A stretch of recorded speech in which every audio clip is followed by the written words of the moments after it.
Good day, everybody, and welcome to another edition of the Military and Foreign Affairs Network. I am your host, the voice of reason. Today, we are continuing our ongoing coverage of the civil war taking place inside of the former state of Ethiopia. Today, we're going to look to the North Central Front, the continued invasion by the despotic regime of Eritrea into the Tigray region. The Eritrean forces obviously are getting support directly from the Abiy loyalist formations as well, up to 2 to 3 ENDF or Abiy loyalist commando divisions have been transferred over to the Eritrean sector of operations. Additionally, Ethiopian Abiy loyalist drones could also be being deployed in direct support of the Eritrean Army as it tries to press its attack in this central sector. So what is happening today? Well, we understand that the Eritreans have launched a significant, very large offensive to the east of Shiraro and to the northwest of Adi Daro. At this point, we cannot confirm who controls Adi Daro. It looks, as we speak, that the Tigrayan Defense Forces are still in control of Adi Daro, given the air bombardment that is continuing of Adi Daro and the vicinity of Adi Daro as well. We have also learned that Eritrean forces have managed to push to the south and east of Shiraro, looking to press its attack towards Bayara in this area here.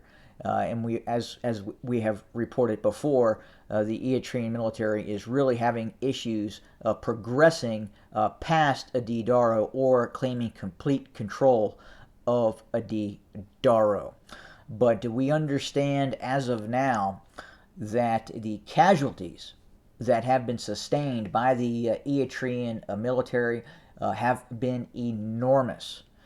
And at some point after this conflict, post-conflict, this may come to haunt the regime of Isaias Afwerki. Quite frankly, it could start haunting the regime as we speak, and in all probability is causing some internal issues inside of that despotic state of Eritrea. But we have reports of human wave attacks being supported by tanks and armored vehicles by the Eritrean military. And again, that is what is causing some of these massive casualties that the Eritrean military has sustained.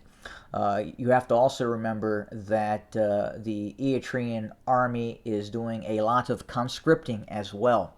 So a lot of these soldiers in these units that are actively involved in operations near Shiraro and north of Adi Daro are really have no desire to be there, and they have been forced into the servitude of the Eritrean Army, fighting in quite literally a country that is not their own.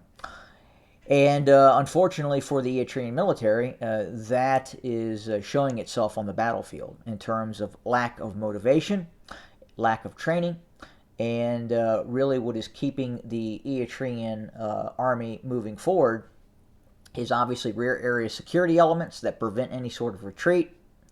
We've also heard that elements of the we have seen it on both sides, really. We have seen Abiy loyalist forces being disallowed to retreat by Eritrean forces and vice versa as well. So very interesting dynamic in this conflict, in which you could see at some point the two sides turning on each other. If one side is mandated to prevent the other side from retreating, that just doesn't seem like a conducive way to conduct military operations. But it's what they do. So again, lots of casualties reported, thousands and thousands, possibly as many as 10,000 casualties within the last 2 weeks in this area of fighting. I mean, that is an enormous loss of life in terms of military fighting personnel. And what we are seeing now, unlike we observed in November of 2020, obviously the Tigrayan Defense Forces are fully mobilized you're looking at quite literally hundreds of thousands, 200 to 250,000 deployed Tigrayan Defense Forces as opposed to 9,000. But they appear to be, the TDF, the Tigrayan Defense Forces, appear to be fighting for every inch of territory and are resisting the Eritrean Army for every step, every foot of ground that the Eritrean military tries to take, including, unlike in the previous invasion, where the Tigrayan Defense Forces did not necessarily fight in the cities, we are seeing the TDF engage and utilize the cities as defensive redoubts, which is having a much more effective. It's much more effective in terms of stalling the Eritrean military from rapidly advancing into Tigray. But that's kind of where we're at here in the north. Again, this is probably where some of the most heaviest fighting is occurring. Again, northwest of Adidaro and within the vicinity of Shiraro, east of Shiraro. Additionally, we can confirm there is still fighting going on in the south, in and around and near Kobo, but it looks like the Tigrayan Defense Forces have decided to quite possibly remove its forces from this northeastern area of the Amhara region. We're still trying to understand what's happening and what's going on. Obviously, the fighting in the northwest appears to be much more intense than what's happening down here in the south. And we believe that is because a lot of these Abiy loyalist forces that were initially engaged and destroyed near Kobo, and then obviously as the Tigrayan Defense Forces advanced to the outskirts of Waldea, outside of Lalibela and Sakota, we have not seen a very motivated Abiy loyalist army.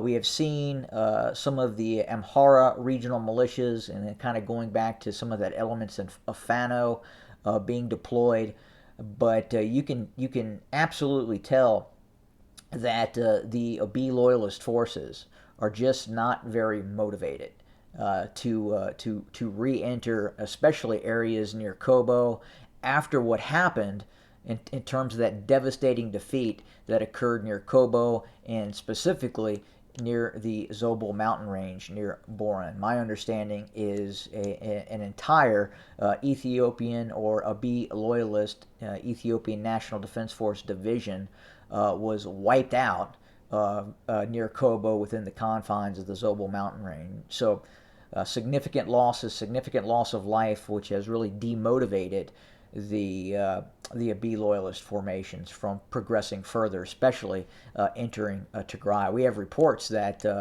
actual units of the Abiy loyalist forces have simply refused to move into Tigray because of the experience that many of those army units experienced when they had initially invaded Tigray back in late 2020, and then just the ongoing conflict has really worn the Abiy loyalist forces out. They just, at this point, seem to not want to progress into the Tigray region. Even moving into areas near Kobo and the Zobel mountain range right now is something that, at least on the ground, the Abiy loyalist forces look to be very, very hesitant about conducting operations. And again, that's due to losses that have taken place, war fatigue that is probably setting in, lack of training, lack of logistical supplies, and so forth. I mean, if you look at many of these ENDF or Abiy loyalist units, they have a battle dress uniform, but outside of that, they're very, very poorly supplied. No helmets, no body armor, nothing of the sort, and very, very limited training. But that's kind of where we sit right now. Obviously, we're watching things very, very close as the intensity of the fighting running from Adidaro to Shiraro is again incredibly intense. And we anticipate that the fighting will continue given the mobilization efforts underway inside of the despotic state of Eritrea. But that's where we set. We'll continue to monitor, report, and bring you more content as we get it. Thanks again for joining us, and as always, have a good day.